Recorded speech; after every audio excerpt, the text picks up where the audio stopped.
is Jane Browning. My married name is the same as my maiden name, because you see, I married my distant cousin Joe.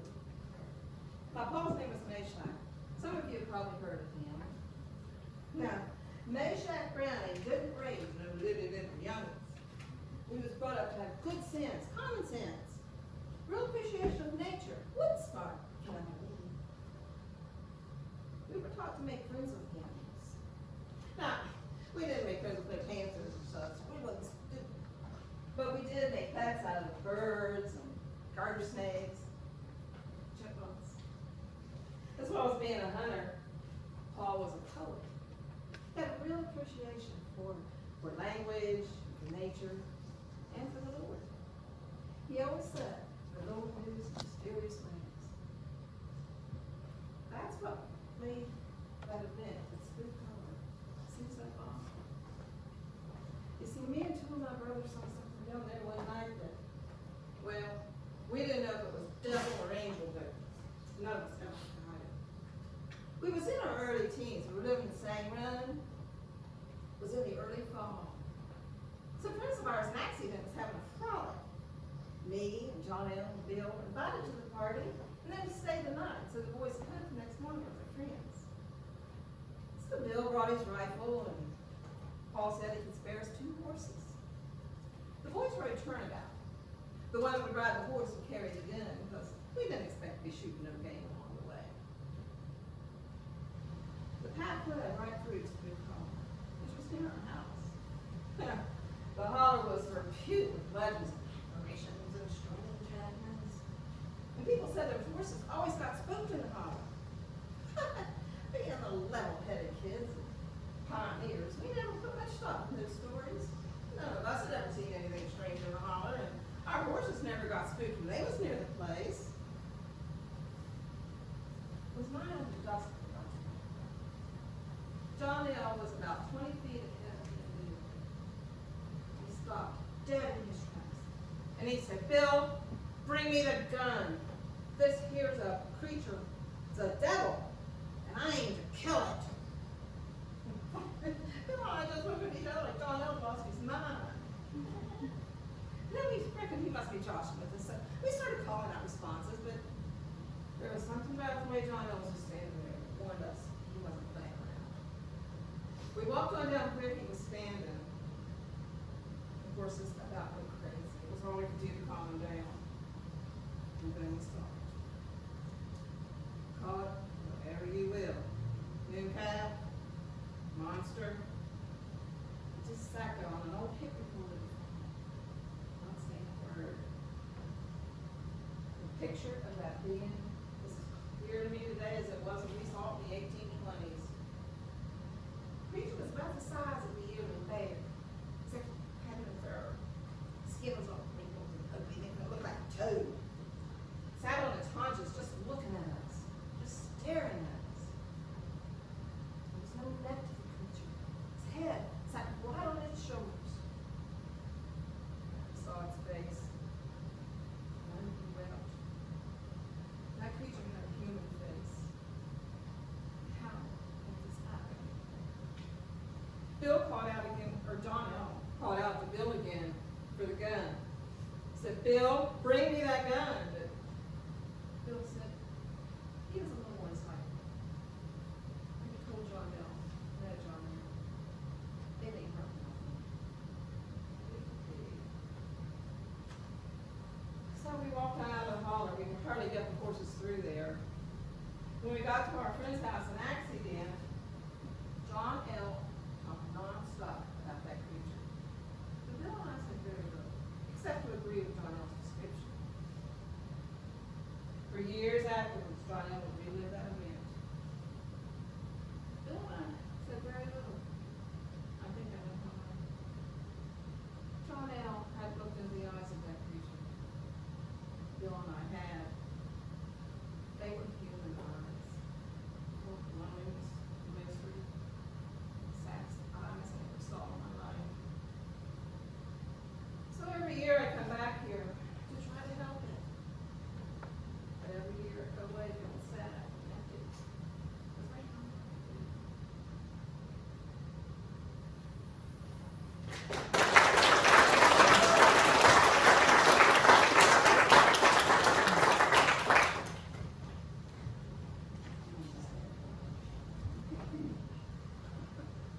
joining Liz Gilbert. Also want to thank Miss Melody Hill, who kept us all on track getting these things together. And now, for our first high school monologue, Miss Samantha Bonner with, my playfield here. Oh no, that's me. A Golden Journey.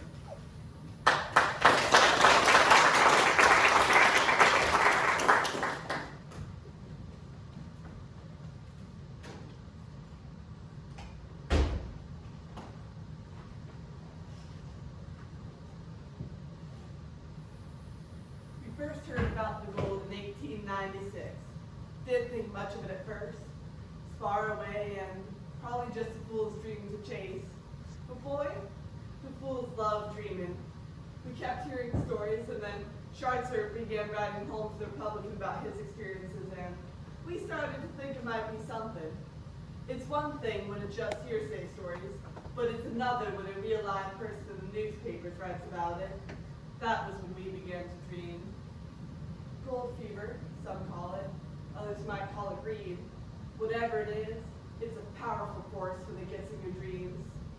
There's something hypnotizing about gold and the prospect of having it, something magnetic. Not in the way iron is, in the way that a moth is drawn to a flame. It's a force powerful enough to pull people from all over, even 6,000 miles away in Garrett County. When Schweitzer came home and began looking for men and money to get together an expedition to Alaska, it didn't take me long to sign up. It sounded like an easy way to make a quick fortune and then come home and marry. Besides, it didn't seem like much was happening around here, and this was a surefire way to adventure. Myself and 10 others joined up with John Schweitzer to form the Maryland Mining Company. Having been on duty in Alaska in some federal job, Schweitzer had experience with mining supplies and techniques, along with knowledge of shipping and trade routes. I don't know what we would have done without him. We saw plenty of poor fools who came without proper supplies or any real idea what they were getting into. We were a lot more fortunate than most. When it came time to leave, there was a grand celebration at the local train station. Seemed as if half the county had shown up to wish us well. I remember Mother was crying into her handkerchief and Father was cheering. You would have thought we were the president or something, the way the whole crowd was carrying on. We got to see a good bit of the country as we traveled, but most of the way by train. We weren't as many cars back then, and planes were still just a dream in the Wright brothers' heads. I never would have understood how grand a place our land is if I hadn't traveled all those miles. The Great Plains, as far as the eye could see, until the earth and sky seemed to meet. It was but one wide expanse of land, level as a floor, to the grand Rocky Mountains. Now, you may think some of our mountains around here are mighty impressive, but I tell you, the biggest mountains in these parts would look like hills compared to the Rockies. It took 3 engines to pull our 8 cars up those mountains, even with the track switched back like a rattlesnake. On our way, our train stopped at the famous Shasta Springs, sort of natural health water place, and we all had a drink. And it had as much gas in it as Cheap John's 2 for a nickel pop. I tell you, it was the strangest thing for a natural seaman stream to be so full with bubbles. When we got to Seattle, we boarded the good ship the Jerome, and we set sail for Nome. First, we had fine sailing till we reached the open Pacific whose waters were too rough for comfort. Many were seasick, and you could hear them say, "New York!" in every cabin of the ship without referring to any particular place. About 10 days into our journey, our way was blocked by ice, even though it was early June. June! Huge sheets of ice, 20 to 30 feet in height, towered above our ship. I was terrified we would be crushed like an empty pop bottle, but God and the captain steered us safely. For 8 days we waited for the ice to clear, till finally we had to head back to Dutch Harbor to refuel. All in all, it took 32 days to get from Seattle to Nome, have been much fewer. We were so late in arriving, in fact, that all our supplies had gotten there well ahead of us. And we were only 2 days ahead of the senator in Charlotte who had taken the supposedly longer land route. It was fortunate that our supplies arrived ahead of us, because it would have been some chilly first nights without our tents. We set up camp about 1.5 miles up the beach from there, and by July 2nd, we were able to begin cannon. It was tedious work, but easy, and at first, profitable. I remember in one 10-hour shift, I took out $2,350 in gold. I tell you, I was absolutely stunned. We were sure we were all going to come home rich men. However, time went on and the loads weren't always so profitable. The senator and several others returned home, and I know all of us were dreaming of it. We saw many beautiful places in this country, but none that I love so much as dear old Garrett County. Food was one of the things we missed the most. We never starved. In fact, many of us gained in weight, Abram Lawson especially. However, we sure did tire of eating the same old beans and whatever game Dick could scrounge up. We began to dream of mashed potatoes and cherry cobbler and strawberry shortcake and all the other good foods back home. In the fall, it began to snow and made us wish for our more southerly home and warmer houses. And in September, we finally returned home. There weren't as many people to greet us on our return as there had been when we left. Our families were glad to see us, but the general public was more interested in the upcoming elections than the return of a few travelers. After all the expenses of the trip were paid, none of us came back wealthy in anything but experience. However, we all felt it was worth it. Not all of us returned to live in Garrett County, though. On our travels there, Dick had fallen in love with Idaho and decided to settle there. However, for some of us, myself included, we knew that Garrett County was the most beautiful place in the world, and I wouldn't leave it again for all the gold in the world.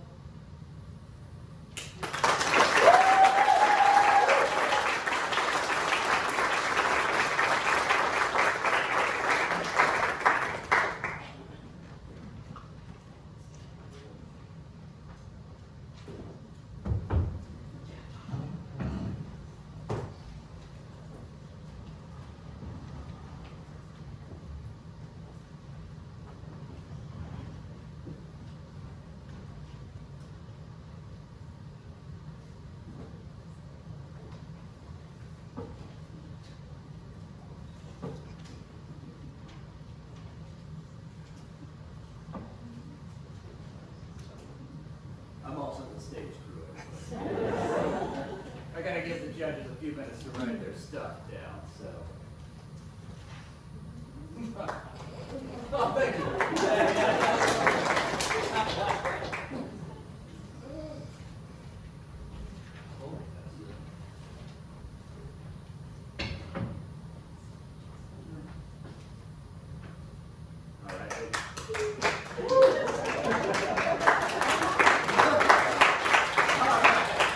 All right, ladies and gentlemen, I'd like to bring out Mr. John Hollingsworth, who will be reading A Cursed Land in Garrett County.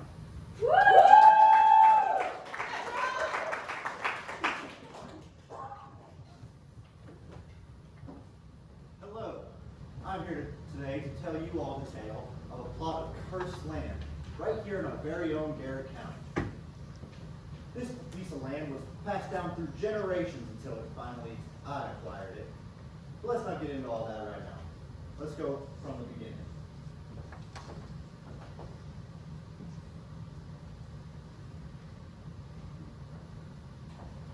Greetings, chaps.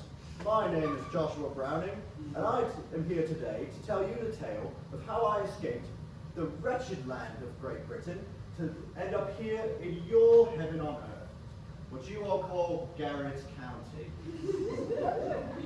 I really was loyal to the King's cause. I really was. But after what I saw at the Battle of Monongahela, I swore to myself I would never wear a red coat again. So, to try to wash my mind from the horrors of what I saw on the surface, I escaped here, to the great mountains of Maryland. Here I found my peace living amongst the animals and the trees. I married and had a son, Meshik, and let you know, Meshik loves the woods. Some days, he'll go out hunting, go missing for about 2-3 days, come back just absolutely covered in dirt, huge strapping buck on his back, and a big smile on his face.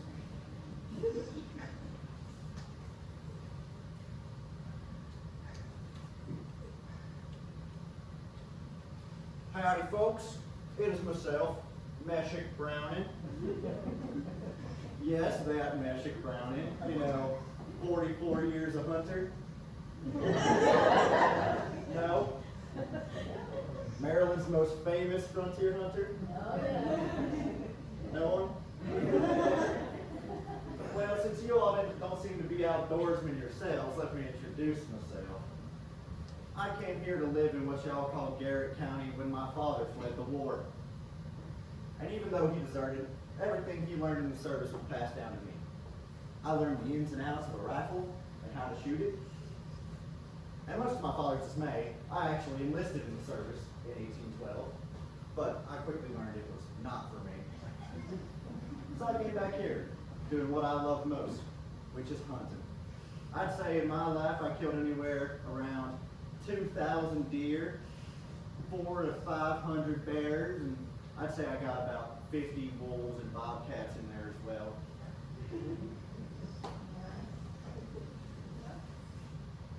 But that's when I met Mary. Mary was the most gorgeous woman I had ever met. When I met her, I settled down real quick. Me and Mary couldn't get enough of each other, as you could probably tell by the fact we had 11 children. Whenever Mary said, "You best be staying here chopping this firewood instead of going out hunting," I listened. So, the second half of my life was much different from the first.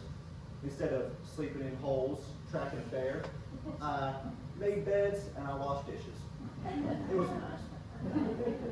And it never did bother me that the land we lived on was creepy as hell.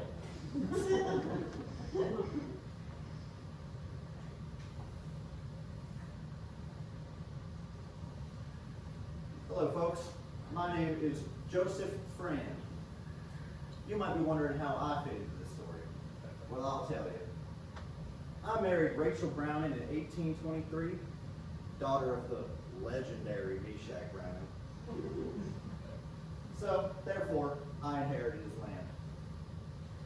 Meshach always said things about the land being haunted, but I don't believe in all that. Frankly, I never listened to a damn thing that came out of that man's mouth.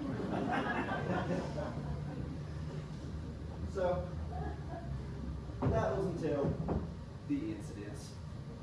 In '39, the family home burned down, killing 2 of my boys, Dear John and... Oh, I can't remember the other one's name. Oh, that is terrible of me to forget, I know, but, I mean, they all look so similar. You gotta know it's like, I had 10 children. Yes, this was tragic and all, but I tried to reiterate to my wife that people's houses burn down a lot. So, we built a new house, and surprise, surprise, it burned down again. And that's when I started to realize that maybe something about this land was just a little strange. So, me, Rachel, and our 8 remaining children moved off the land. I sold the land to a mysterious man named Bray. He never told me his first name.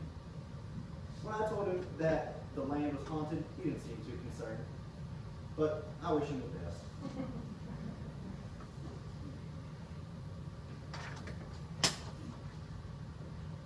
Yes, so that's how I fit into this story. I acquired this land, and before you call me stupid, let me make sure that you future folks know that people's houses burned down a lot back in my day. I assumed Joseph Friend was just an idiot, that he had left a candle burning in his study or Forgot to stoke out his wood stove for the day before he left. But then my house burned down on the land as well. He thought I would have learned my lesson and Joseph's lesson, but I did not. I built a second home, and it burned down again. And this time, it also jumped my barn. I was devastated. The farm was all I had. I was really thinking about building a third home, but I know this land is doomed. So after my second house burned down, I ran as far away from the property as I possibly could. And you know what the worst part is? I don't remember exactly where this plot of land is. So whatever it is that's out there, it doesn't want you or me living on that plot of land, it's still out there, waiting to claim its next victim.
I like it, you're all right.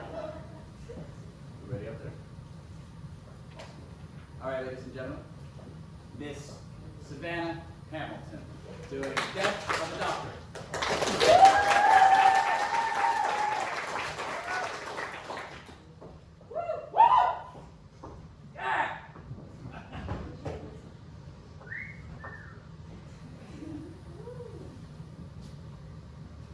They say hell hath no fury like a woman scorned. He was a physician, the first and only in town, as the only other doctor, Dr. John H. Patterson, was all the way in Grantsville. Such a trip would take a full day, which is inconvenient and unpleasant for a sick person. The new doctor in town was all of the fuss. Everyone adored him.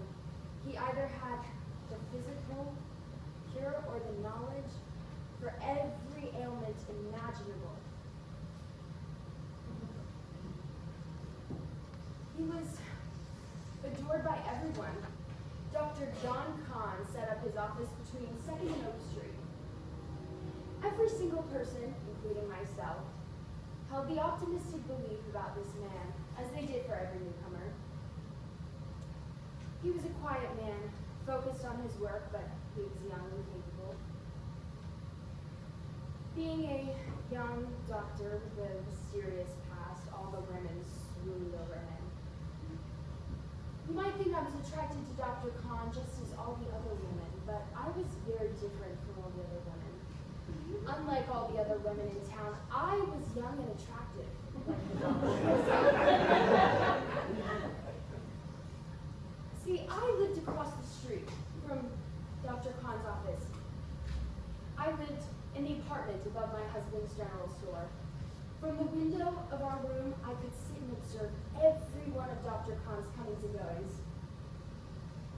And he was pretty easy on the eyes.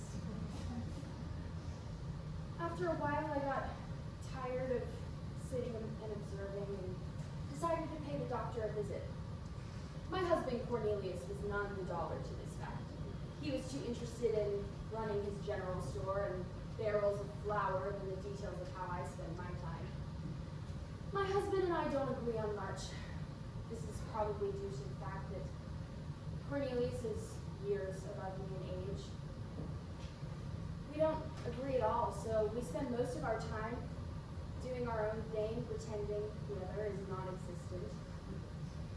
A young woman trapped in a loveless marriage was not uncommon for the time, however, but we couldn't even agree on our own daughter's name. wanted to name her after my late sister Jenny, but God forbid she didn't bear the same name as his mother. So we settled on Ida Lucy Florence Jeanette Genevieve Jenny Lynn Johnson. I call her Jenny for short. My favorite thing about men is that they think they control the fairer sex. But no man can resist a woman's charm, which means the controlled ones are really in control.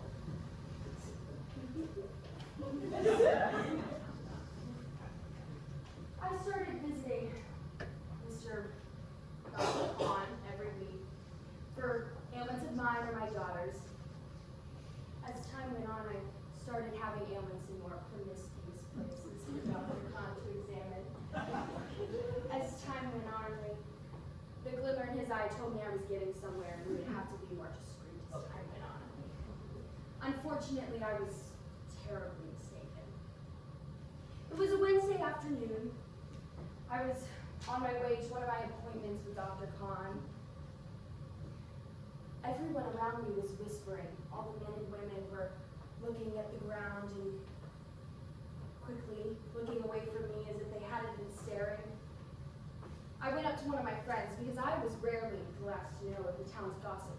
Usually I was the first to know and all the women swarmed to me like flies. My friend informed me that Dr. Khan had been less than impressed with me, and he had even called me a butterfly fool. The sense of that man. No one would dare shame Ann Johnson like that and get away scot-free. My cheeks burned. I marched right back to the store in anger. It was at that moment that I decided I would use my female power and get my revenge. I pinched my arm until I started to tear up and walked into the store. All the patrons stopped and gawked at me to my flushed face. I walked right up to my husband and breathlessly said, "Cornelius, Dr. Khan, I was defiled. Dr. Khan, he forced himself upon me." I was too pleased with my plan set in place that I didn't hear a word my husband said as he ushered me upstairs. I didn't hear anything he said until he said, "I'll kill him." I quickly said, "Cornelius, you have to, or else he'll do it to all the other women in town. You must exact retribution." We planned an evening. Around 7 p.m., Cornelius closed the store early. We knew the doctor would be home and alone in his office.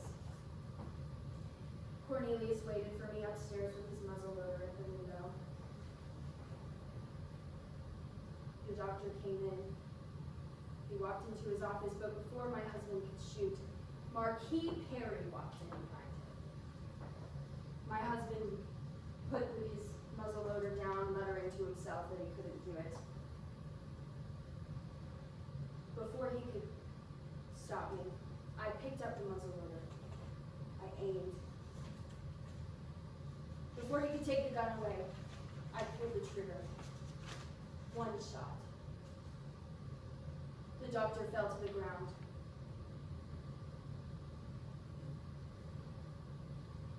My husband ushered me away from the window, taking the gun away from me, saying, "You stupid woman, do you realize what you've done?" "What you couldn't do," I shot back. The next few days were a blur. My husband was the prime suspect, of course, but he was arrested and found innocent as I refused to testify against him. There was not enough witnesses or evidence for him to go to jail. Cornelius left me after a while, and it was just me and Jenny for some time. I'd forgotten the whole reason it all happened in the first place. How he was my opportunity, my ticket to freedom.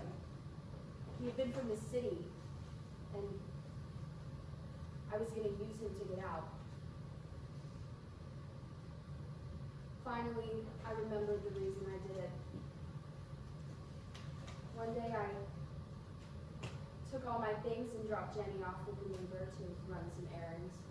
Run I did. I boarded the train and took off with everyone and everything. Because I was in control of my life and no one else. And now no one and no thing could hold me back.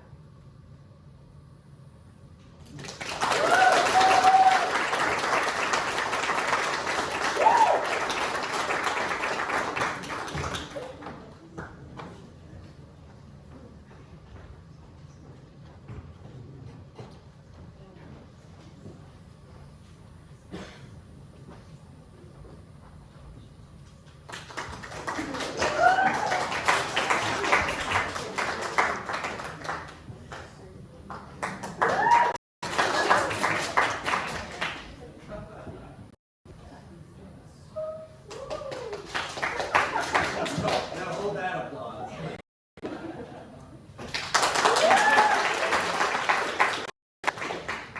Awesome. How's everybody doing? Good.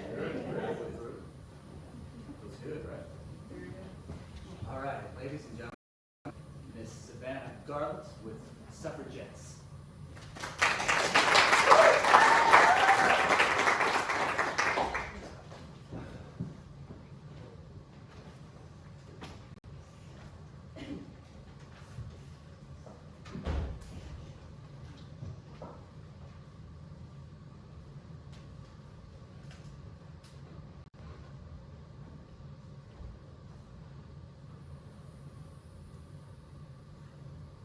Forgive me, Father, for I have sinned. It has been 3 weeks since my last confession. I have been reading in the Republican about what's been happening lately. These women, suffragettes, I find that I'm able to relate to them. I feel a great feeling of sympathy. I had a friend who went to Hagerstown for a meeting with them. They were planning to march all through Western Maryland. A few days ago, I wanted to join the smudge. I decided I wanted to join after listening to 2 women speak in passing. They said that the only way to know our dignity is to know that womanhood, and that if we wanted the freedom we deserved as humans, we needed to fight for it. Father, forgive me, I lied to my husband. He's told me to never be like those women. I told him that I was going to go over and see a friend because she had recently given birth and I was going to stay the night with her. Instead, I walked all the way to Bloomington. I walked for 6 hours through heavy rain, and midway through I felt I would collapse from exhaustion. But I didn't stop. We didn't stop. We walked through crowds of men gawking at us, screaming at us to go back to where we belonged. They called me a witch, a sinner. I even saw mothers shield their children's eyes. But that didn't stop me. I walked from Finzel to Frostburg to Kitzmiller, and as we walked, I noticed our number was growing.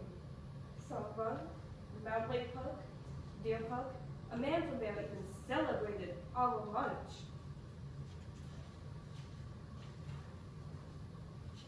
South Run, and finally, we ended in Bloomington.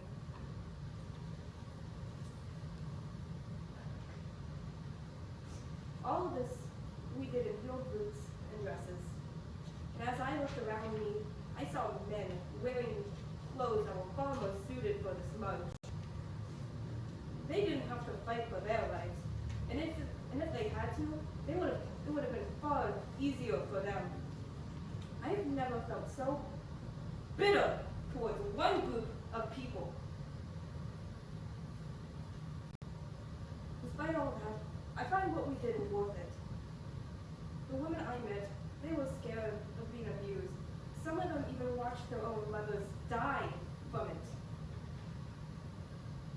I even met women who were unable to join our march, be it illness or their own children. But they gave us food and water. They had families celebrating what we were doing.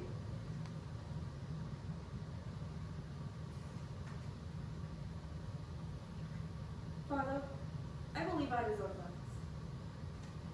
I believe that generations of women after me deserve to have the rights I never got to. They deserve to get the chances I was never given.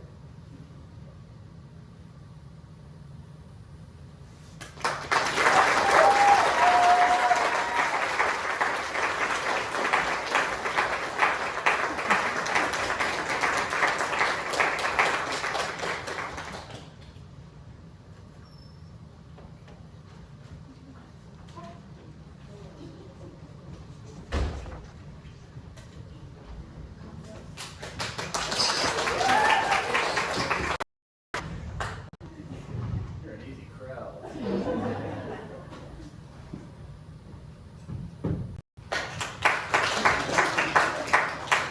It doesn't get old for me, guys.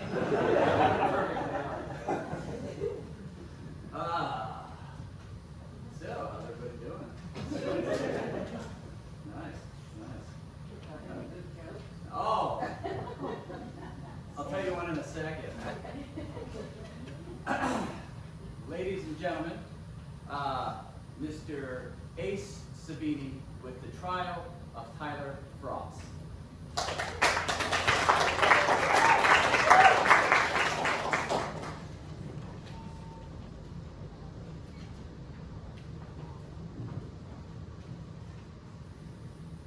Hello, I'm Tyler Franz. I plead not guilty to the charges of spotlighting and faking my own identity. And I'm sure, Your Honor, after this story, you will be on my side with this. Let me start in the beginning. I was in this juvenile camp in Grantsville for a fight I got in at my old middle school, in my old high school. I was put there because my family and the school board both thought it would be better than a juvenile hall. The counselors would take us on these things called nature walks, where a group of about 20 kids and one counselor would go out into nature to really reconnect with it and try to find plants and things that seemed nice. Some of the more malicious kids decided that it would be a good idea to try to trick some of the dumber ones into eating the poisonous ones. And yeah, that happened a lot.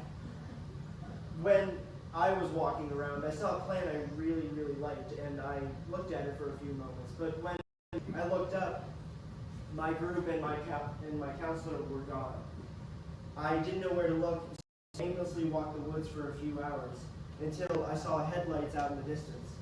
I thought it might be one of the counselors as they drove trucks around in the evening just to catch if anyone tried to escape or if anyone wandered off from the camp. I walked towards the truck and I saw 3 counselors, or men that I thought were counselors. They said, "Hey kid, do you want to get back to camp?" And I said yes, because I'd been walking around the camp for hours. I hopped in the back of their car and I immediately knew something was wrong. It smelled strongly of cigarettes, and when I looked in the back seat, there was a loaded .22.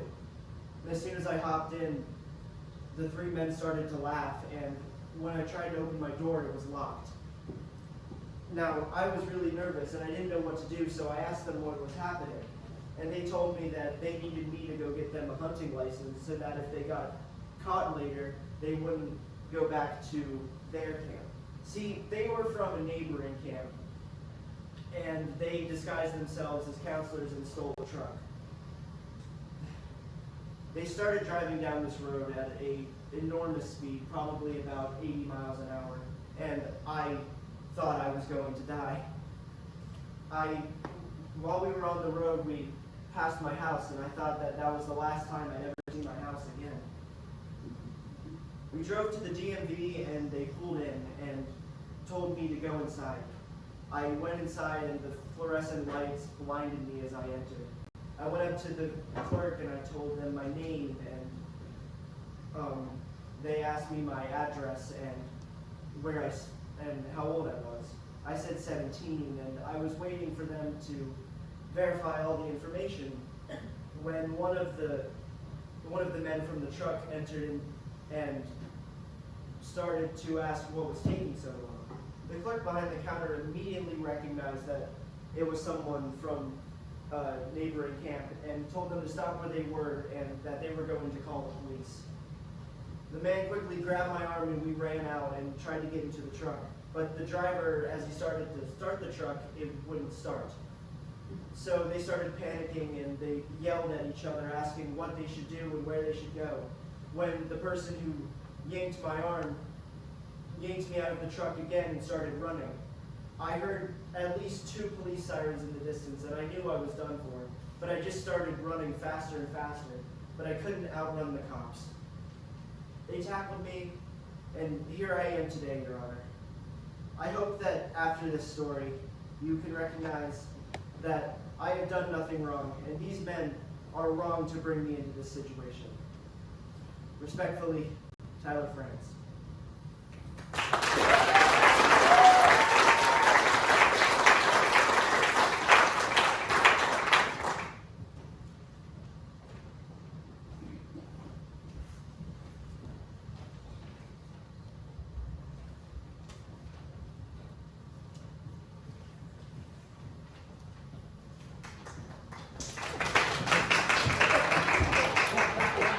Look, I fooled you. All right. Use those big brown buses. Oh, whoa there. So, a man and a woman have a 17-year-old son. They want to know what their son's going to be when he grows up. So, the man puts a $20 bill on the table. And he says if he grabs the money, he's going to be a banker. And the mother put a Bible on the table and said, if he takes the Bible, he's going to be a man of the cloth. Well, they sat in the closet and they waited and they watched. When the son came in, he walked by, he saw the $20, he put it in his pocket, he grabbed the Bible, put it under his arm, and he walked out. And they said, oh, he's going to be a politician.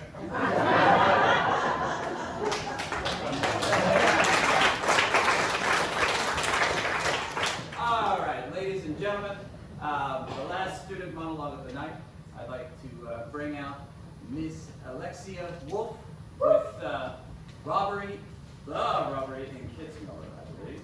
The Kitzmiller Bank robbery.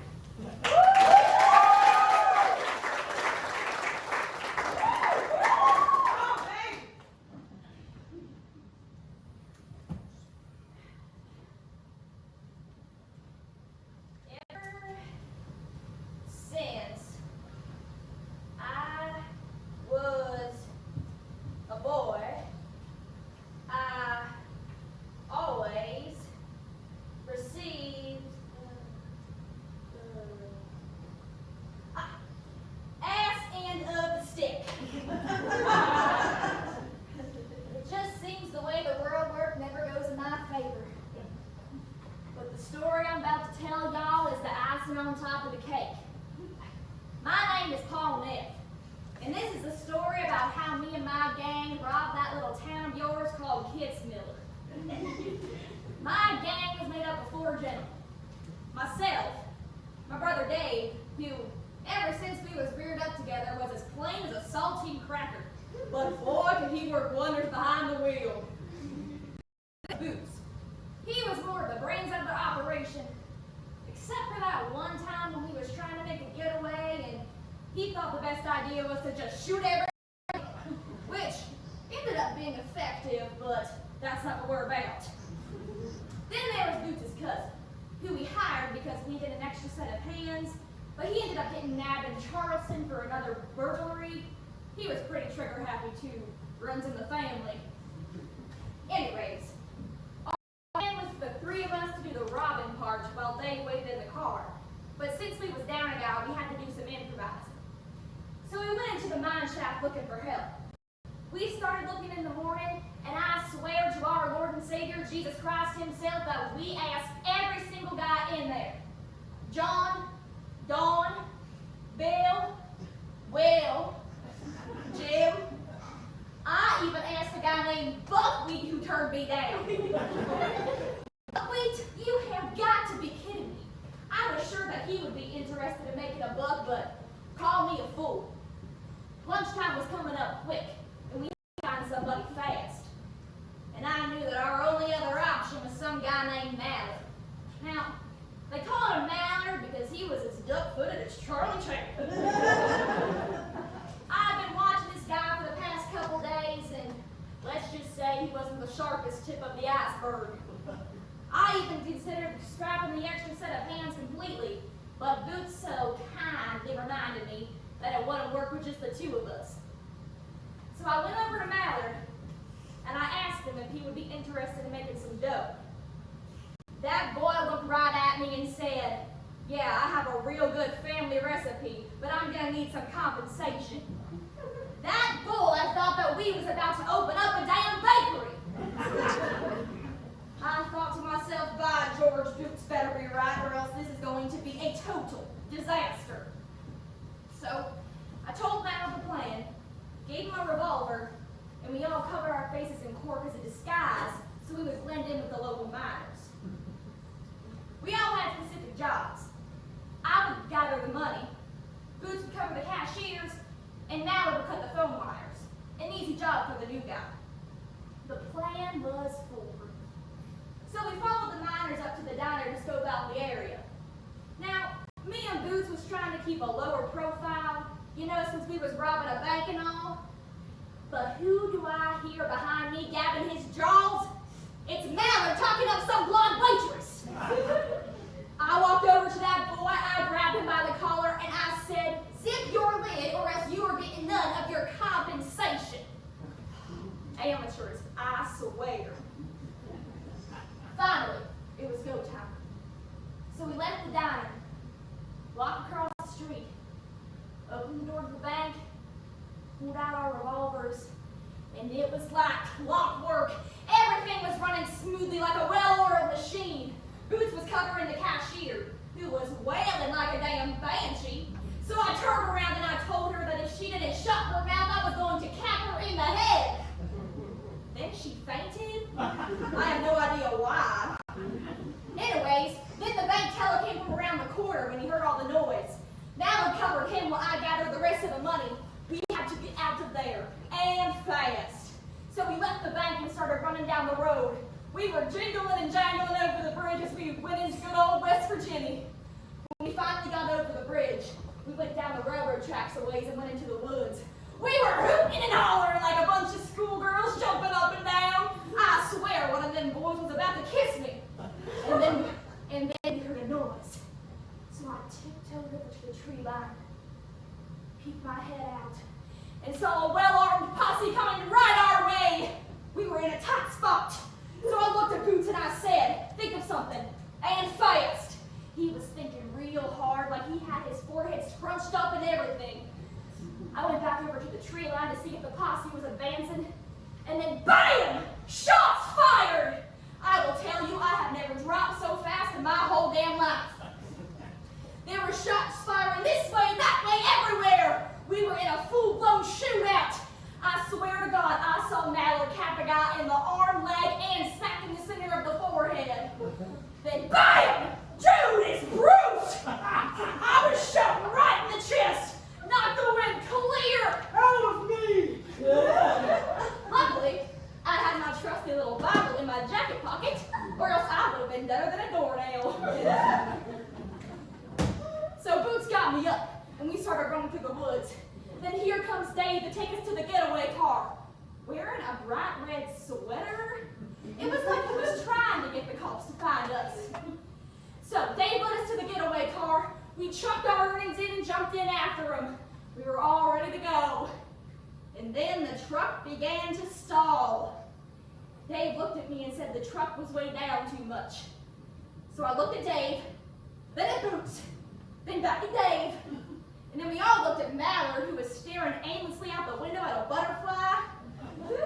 So Dave nodded in my direction, and I knew exactly what that meant. So I reached over Mallard, opened the door, and kicked his ass out on the curb. I looked at him and I said, no hard feelings, we're in a tight spot. And then we rode off scot-free into good old Elk Garden. Everything worked out perfectly, until it didn't. Now, a couple hours down the road, I was itching real bad to see that money. So I looked in the back, and lo and behold, all the cash was gone. All that was left was a lousy bag of nickels. That rotten yellow SOB Mallard took all my money and got away scot-free. Not only that, years later, I found out that he moved to upstate New York and went into business with some guy named J.P. Morgan. But then J.P. croaked, which left Mallard with even more money, so he took all of his earnings and invested in some company called Burlington Coat Factory, of course in exchange for an unlimited supply of fur coats. But don't worry, it doesn't stop there. I also found out that he was telling the lady in the restaurant about our whole plan. And he forgot to cut one of the phone wires in the bank, so the bank teller used the phone to call the cops. And to top it all off, he's the one who started the shootout with the posse by accidentally firing his gun when he was putting it in his pocket. That boy almost got me arrested, killed, and informed the whole tri-state area of our plan. And while I am sitting here in Virginia State Penitentiary, Mallard, who I may add is the biggest idiot on the planet, is living a life in the lap of luxury. I'm stuck here with cold slop for a meal and a guy who makes me rub his feet at night.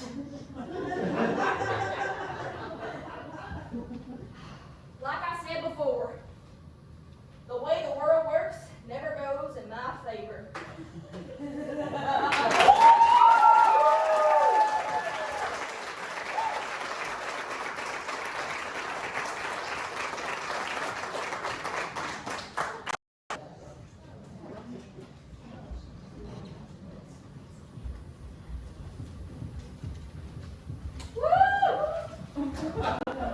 It's over, guys.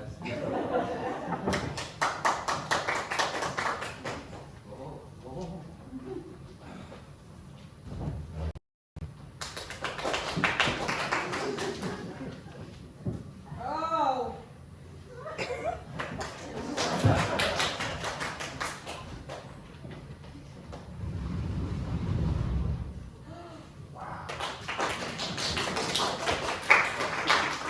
Make theater look easy up here. Ladies and gentlemen, Mr. Richard Hill with the Pinkerton Detective.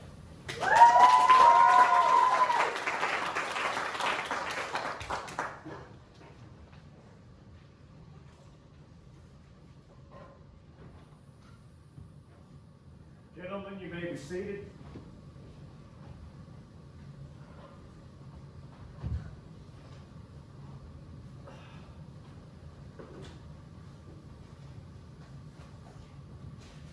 I have testimony that I will read to you at this time.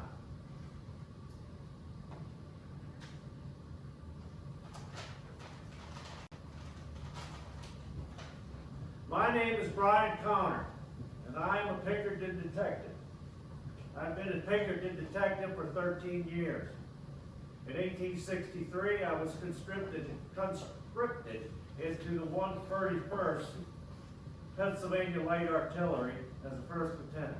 I've been serving in Fort Washington since then. The following is my testimony before the Secretary of War, Edwin M. Stamp, concerning the recent theft of contraband, to wit, quinine, being shipped west aboard John Wirt Garrett's railroad, known as the Baltimore and Ohio Railroad Company, headquartered in Baltimore, Maryland. It came to the attention of the War Department that the town of Oakland in western Maryland was somehow the point of theft by Confederate sympathizers. Local officials were baffled. 1. How the Confederates knew which trains were carrying the medicine. 2. How they were able to offload the barrels under the very nose of the railroad personnel. And 3, how the raiders were able to slip past Union sentries, and 4, where they were storing the medicine. Mr. Alan Pinkerton deputized myself and 4 other guards to take the train to Oakland and establish an outpost to observe the train station. Upon arrival, we spotted a house on a hill southwest of the station that had a large second-floor porch with a direct view of the front, west side, and back of the station. It was on this side where passengers, luggage, mail, and supplies were loaded and unloaded.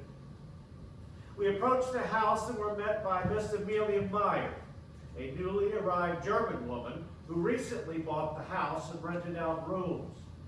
We agreed that my men would rent the 2 second-floor rooms in the front of the house and there take up surveillance on the following morning, working in 2-man shifts, 2 in the day, 2 at night, rotating every 2 days. Having placed my officers in good order, I boarded the train and returned to my office in Baltimore. The men were to telegraph when they had the thieves in custody. For a week, I heard nothing from my men. I was getting reports from the War Office that trains were still being robbed and what was going on. What was going on in Oakland? I took the train back to Oakland. I found my men on the porch, eyepieces looking at the train station as they were assigned.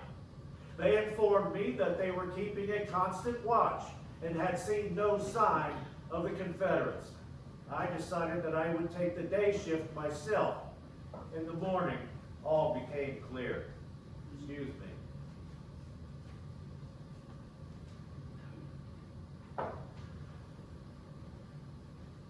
Mrs. Myers, our landlady, had 3 daughters who were quite fetching.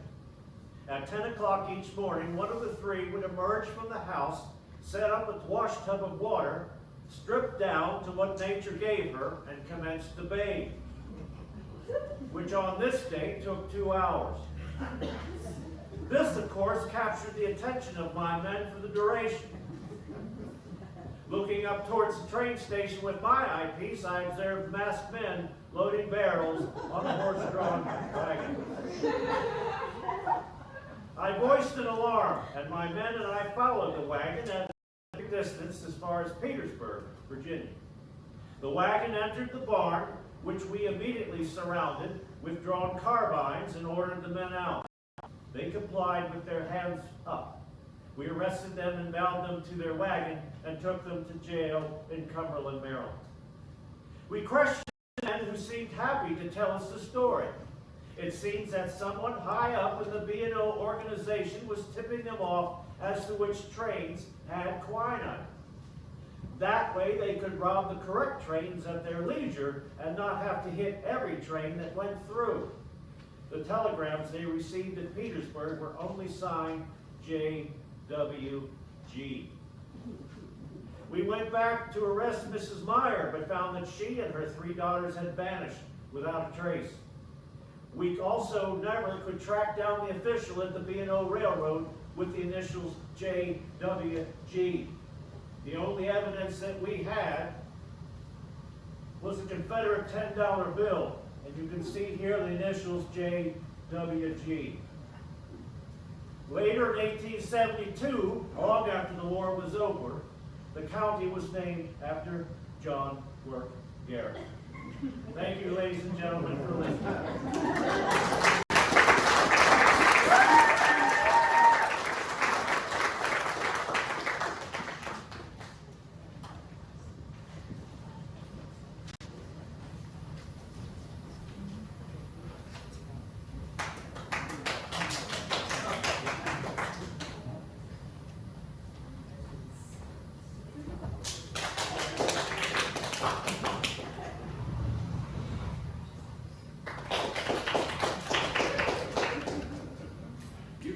You clap for every behind-the-scenes person ever.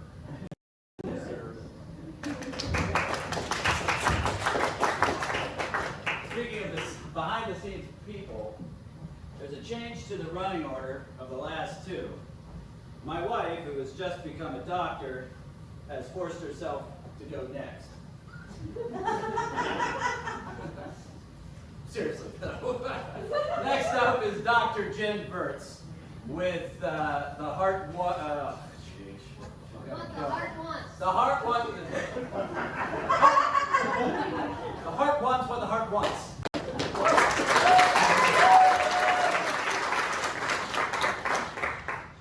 Woo!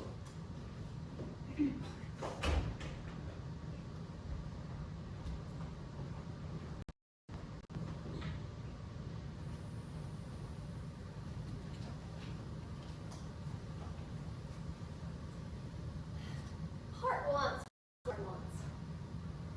And the heart knows exactly what it doesn't want. Sometimes the heart just wants to be left alone.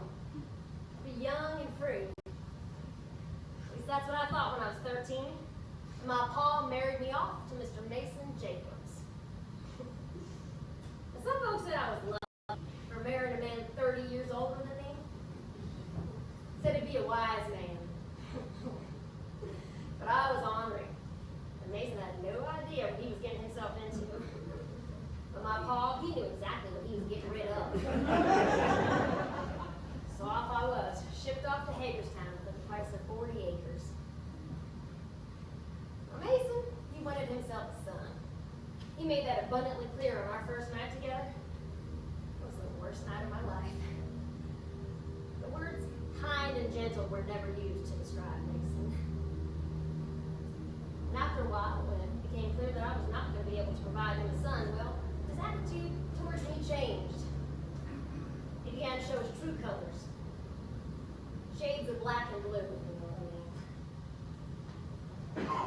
My life wanted, well, became a shadow. I did what he wanted whenever he wanted it. When he didn't want something, I tried to stay out of his way. I was beginning to think I'd never know love. Until William. I was 16 when I met William. He was hired as a hand on the farm next to ours. Boy, he was handsome. He had beautiful eyes and a kind smile. And he talked to me. Unlike Mason, whatever he did was just yell and scream. As I said before, the heart wants what the heart wants. Sometimes the heart is impatient, so other organs take over. It wasn't but a couple months after I met William that I began to show signs I was going to have a baby. Lord knows it wasn't Mason's. We tried to be discreet, but eventually Mason caught us kissing, and well, he showed his displeasure in the usual way. Told me if I ever left again, well, that would be the last time. So Mason, he wasn't good at sharing. He didn't want other people to touch his things. It wasn't but a few days after that that Mason came in all smiling, said I could go wherever I wanted on the farm, because William was gone.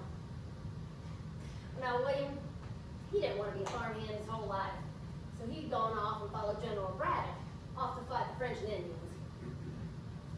The neighbors had told Mason that he left about 2 days before, off to go to Fort Cumberland. That night, Mason went to bed. I got up, found me a sack, and put some clothes in it, some bread in it, and a knife, and I had my own march to Fort Cumberland. Now, it was difficult in my delicate state, but thought of being reunited with William, well, that was all I needed. And thought of getting further away from Mason, well, that pushed me even harder. It took me about a week to catch up to them. I had to keep my distance from the camp, seeing as we weren't properly married yet. But William knew I was there. Every night he'd find me, curl up next to me, keep me warm through the night. Then in the morning he'd sneak back over to the soldiers. Well, it didn't take us long to get to Fort Cumberland. We stayed there through the winter months. We couldn't stay inside, being as we were unmarried and poor, so we stayed just outside in what they called married patches. Just some mud and some sticks strewn together to make a shelter.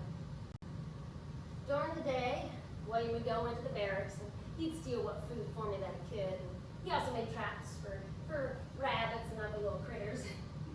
I didn't do much though, just William. Well, come May, it was time to march off to Fort Duquesne. At this point, I was almost done my time. It's only a month till the baby was gonna come.